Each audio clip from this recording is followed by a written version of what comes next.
La femme n'a fait que tirer légèrement. Le nez est tiré en longueur. Les mains poussent le visage vers le haut. Et vous avez un visage de melon. Soulevez le cou vers le haut. Et vous avez un coup de cygne. De quoi s'agit-il? Sarah a un rendez-vous important aujourd'hui. Elle et son petit ami ne se sont pas vus depuis longtemps. Pour être belle pour l'occasion, elle a essayé tous les vêtements de son armoire. Mais aucun ne lui va très bien. Sarah se trouve trop grosse. Si seulement elle pouvait être plus mince. Son petit ami l'a appelée à l'improviste. Il voulait avancer son rendez-vous d'une demi-heure. Cela a rendu Sarah très nerveuse, parce que cela signifiait que elle n'a pas beaucoup de temps pour s'habiller. Et Sarah a découvert quelque chose qui l'a fait craquer. Elle avait un bouton sur le visage. En l'écrasant, elle aurait laissé une cicatrice encore plus visible. Elle a paniqué et ne savait pas quoi faire. Lorsqu'elle a levé les yeux, elle a découvert 10 trous de doigts sur sa tête. Mais les piqûres sont vite redevenues normales. Sarah a essayé de tirer sur son nez. Elle s'est aperçue que son visage était maintenant comme du plédoche. Elle pouvait lui donner la forme qu'elle voulait. Elle s'est donc transformée en suivant les modèles des magazines, en étirant son menton, en tirant sur ses lèvres. En plus de son visage, elle a également transformé son corps. Son petit ami était déjà à la porte. Sarah a regardé sa nouvelle image et s'est demandé, a-t-elle vraiment l'air bien maintenant? Ou vaut-il mieux être ce qu'elle est vraiment? Finalement, Sarah a décidé d'être elle-même. À en juger par la réaction de son petit ami, elle a fait le bon choix. L'esthéticienne a trouvé le visage d'une cliente, qu'il y avait un terrain agricole. Puis elle a vu un fermier commencer à biner. Ces petites personnes qui travaillent dur ont fait de la joue droite une terre agricole. Ils ont planté des graines noires dans le sol, en prévision d'une grande récolte à venir. Une femme et un enfant arrivent de loin. Elle demande à haute voix à son mari comment poussent les récoltes.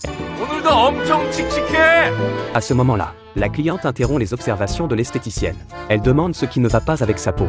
L'esthéticienne n'en a pas vu assez. Elle retourne donc observer la vie des petites gens. La famille est promise à un bel avenir. Mais la cliente commence à presser l'esthéticienne, parce qu'elle avait d'autres choses à faire plus tard. L'esthéticienne est un peu réticente. Elle applique la crème sur le visage de la cliente. Le monde sous le microscope s'est soudainement transformé. La crème a traversé le ciel en trombe.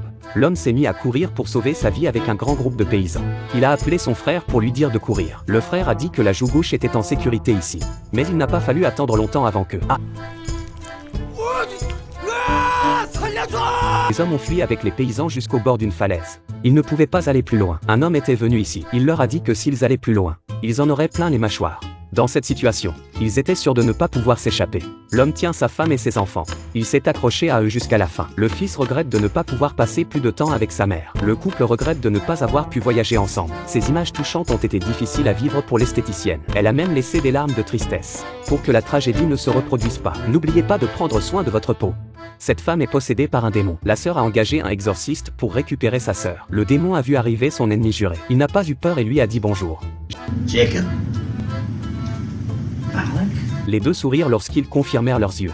L'exorciste ne s'attendait pas à rencontrer une vieille connaissance. C'est ainsi qu'ils commencèrent à rattraper le temps perdu. L'exorciste a demandé à la démone comment elle allait. Le démon lui a répondu qu'elle cherchait sa propre voie. L'exorciste commença à se plaindre de la médiocrité du marché. Il n'avait même pas d'affaires. Il devait chercher autour de lui des emplois épars. La sœur regardait avec étonnement. Elle ne comprenait pas ce qu'il faisait.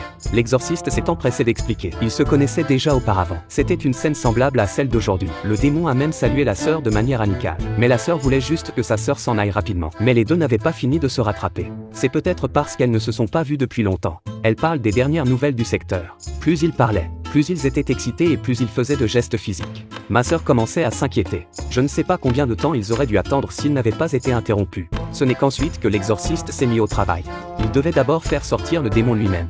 Sinon, il aurait souffert de l'aspersion de l'eau bénite. Mais c'est ainsi que le démon l'aime. Ensuite, l'exorciste a dû lui donner ce qu'elle voulait. L'aspersion de l'eau bénite a fait gémir le démon de douleur. Mais en même temps, elle était très heureuse.